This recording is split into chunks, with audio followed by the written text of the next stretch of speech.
Hey, what's going on, guys? Raw Lucario here. I am aware it has been a little while, but there is a reason for that. It's been probably around about a week.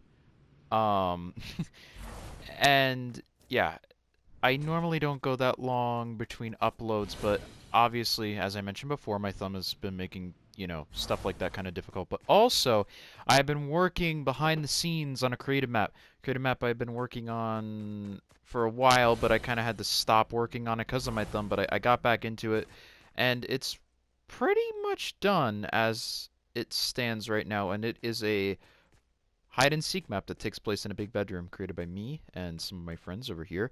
And we have got the rules and stuff over here, but we'll read into that a little later. Um, I want to start off just by saying thank you guys so much because I want to say 5 or 6 days ago we hit 100 subscribers, and that just means so much to me. And we hit it like pretty much I think like 2 or 3 days after I made a video thanking you guys for hitting 50 subscribers. And as I'm making this video now, I have 145 subscribers. You guys are crushing it. Thank you so much for all the continued support, and I will try my best to make more content. Now, the reason why I obviously wanted to wait to make content is because I wanted to get this map done as soon as possible so that I could make content on it because it's just kind of been sitting in the back. So this is where you would spawn in initially. I should mention I don't have a creator code, so you guys can't play this map. But, if I get to 1,000 subs, maybe that will change. I would definitely be interested in getting a creator code later down the line. But as it stands right now, you guys can't play it, but I want to just kind of take you guys through, like, the cosmetics of it all, and I don't really want to reveal too much in terms of hiding spots, but I want to just kind of show you what the map generally looks like. So, you'll spawn in here. um, Skyboxes, I should mention, are subject to change for a couple of spawn rooms, but this is what, you spawn in here, this is what this looks like. It's a gigantic bed. Kind of figured. Ported it over from the map itself, obviously, and just kind of got, the big thank you board over here. And then over here, I've got the thing about the hiders and the seekers. The way that I'm going to have it is so that the seekers' main weapon is their pickaxe, and they move faster than the hiders do, so they should be able to catch up to them. However, if the seekers are having trouble finding them, well, not finding them, but catching up to them, I am going to give them a revolver, a blue revolver, as a matter of fact, but it only has the 6 shots in the chamber, so if you use those 6 shots, that's it. No more ammo for you. And then for the hiders will have a minute to hide. I might change that. I'm going to have to kind of play around with the map, see how it works. And then also, I'm giving the hiders some impulse grenades, or not impulse grenades, shockwave grenades. I'm giving them 3 so that they should be able to get away, and gives them another chance to hide. So they're not completely out of it should they get caught in certain areas of the map. And then I'll fly down over here because I don't want you guys to see the main map yet. Don't even bother looking at the mini map because there's a ceiling to the map. But so and then over here, this is the spawn room that I'm gonna have the seekers spawn in while the hiders are running around on the map, trying to hide. This will be their downtime area. So these are like the little Lego brick houses. You'll see these on the actual map. I just copied them over. And the houses themselves don't really have anything in them. Just a couple of spawn pads relegated to the hiding team and a changing booth in each of the houses. And then I haven't fully finished this room yet. This is like the final thing I kind of have to do aside from setting up the teams and making the game mode actually work. I'm gonna have probably like a rift here in the middle that will lead you into the main map once there's a timer that will count down from a minute. Once that timer reaches 0, I'm planning to have the rift either appear or like a box around the rift to disappear so that you can activate it and go in there and do all that. So, let me just fly over now to the main map, and you can see it is big. It is very big.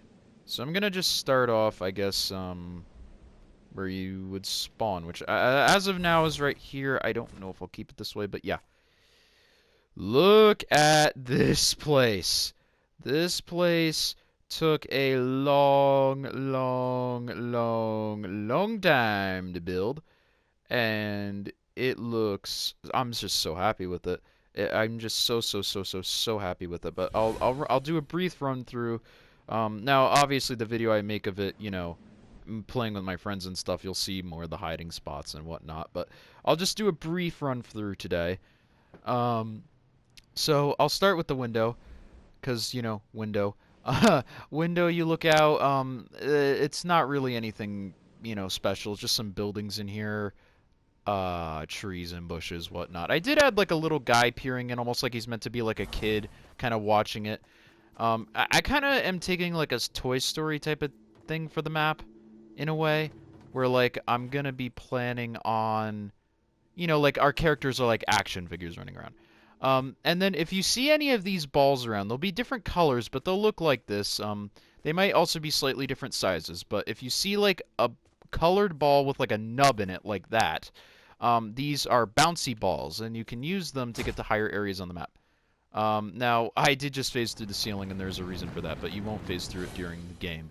The reason why I'm phasing through the ceiling is because I used a barrier device to make the ceiling, just using the, I think the stone texture, and that just makes it to where I didn't have to place in individual ceiling tiles.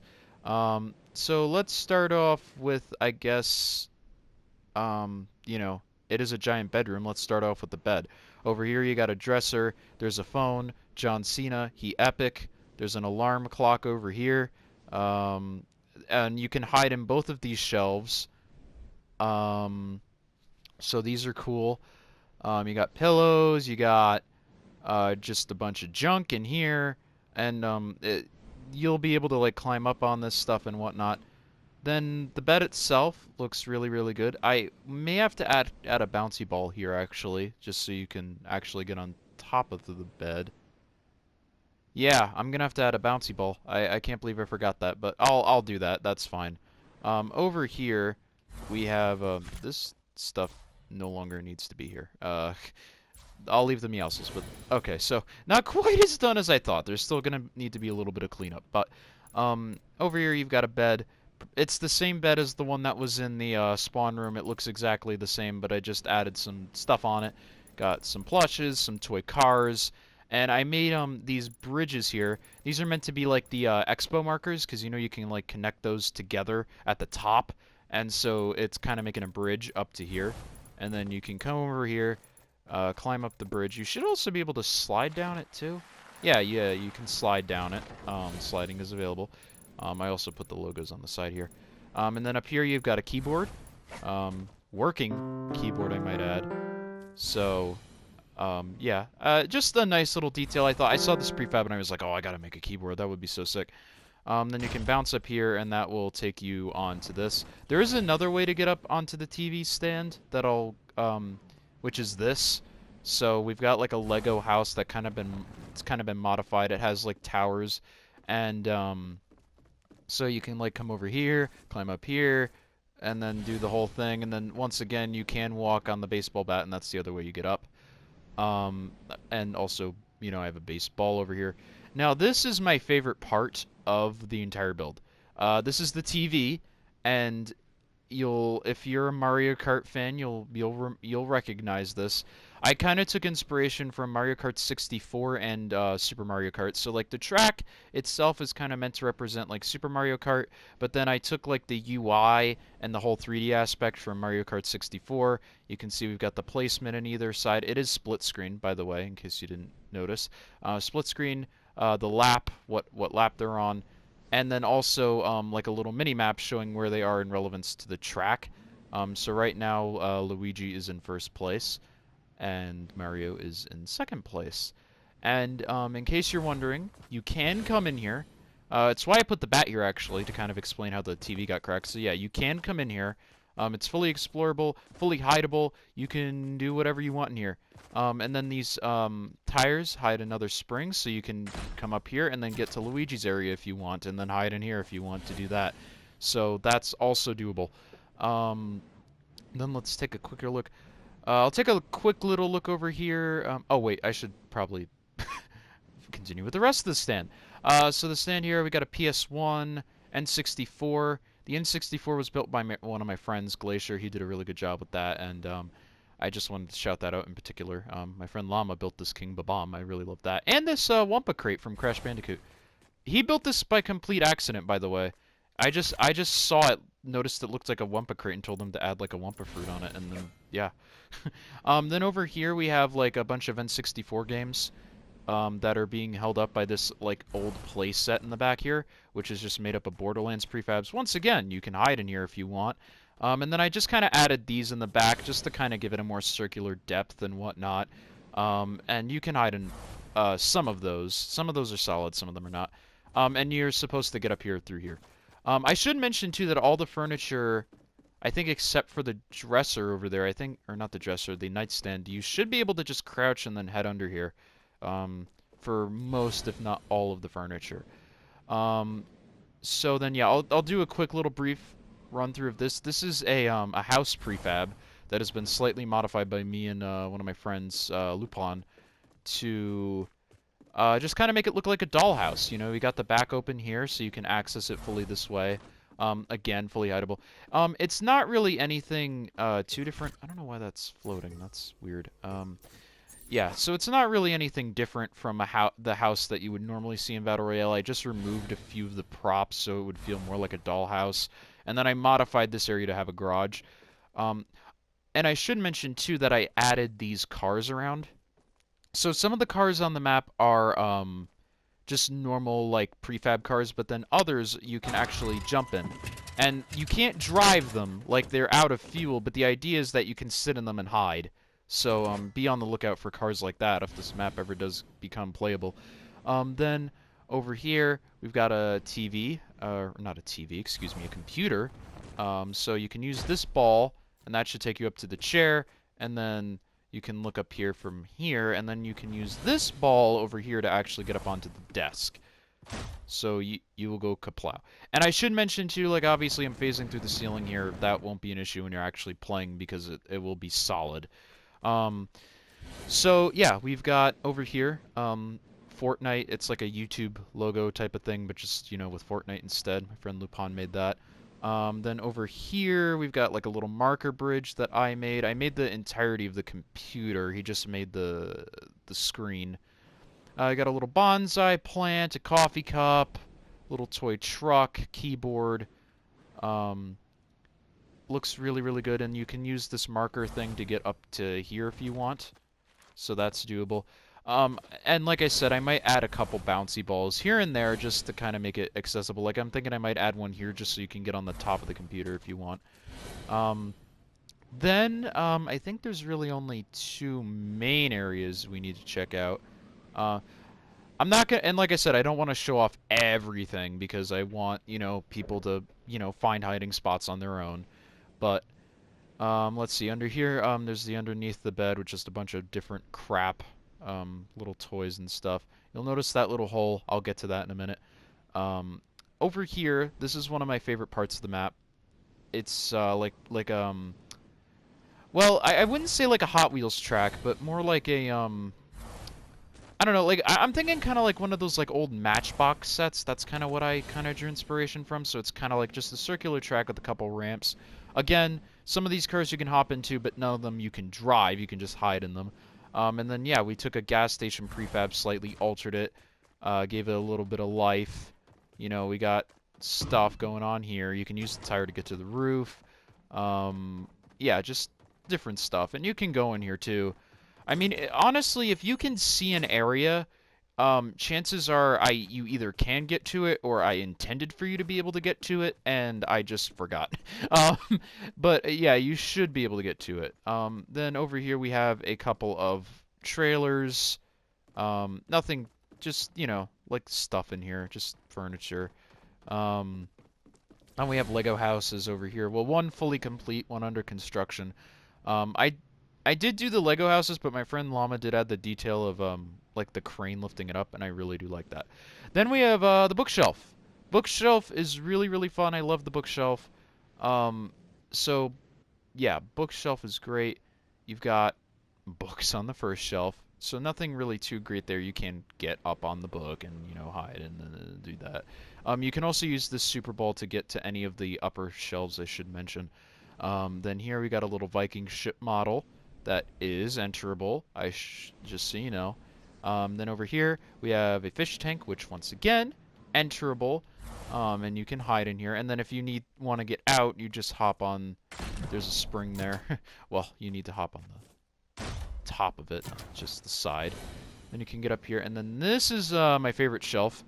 This is a Ghostbusters like 80s like toy thing. So I don't know how many of you are really into like old play sets, but I remember like I had a play set of like a Batcave from the 90s. And I kind of remember like that style and that vibe. And my friend had just made a Ghostbusters map, which, by the way, there should be a video of that soon-ish. It's a Ghostbusters prop hunt map. So I said to him, you know, I really like that idea of like having a play set. So could you help me make like a modified little thing of it? And he said, yeah, sure. So that's what we did. I am just noticing this though, so give me a second, because that will drive me nuts if that stays like that. I don't know how that happened, but, you know, sometimes you just miss stuff like that, and it happens. Oh, dear. Yeah, I'm gonna need to fix that later. The roof is apparently decided, it is too good for me. Okay, so imagine that's not a thing. I'm really, really happy with this. You can come in here. I'm not gonna go through all the different hiding spots. There should be like 3 or 4. But yeah, I just love how I have everything set up. And then, obviously, you look out the window, you see in the main star of the show, the Stay Puft Marshmallow Man. Me and my friend did build that together. I'm really, really happy with this. This is just so cool. I love it so, so much.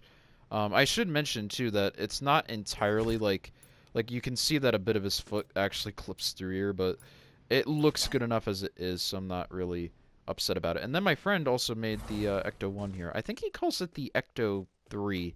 But yeah, I mean, this thing is just insane. He made that all by himself. This is Lupin, by the way, who did this map.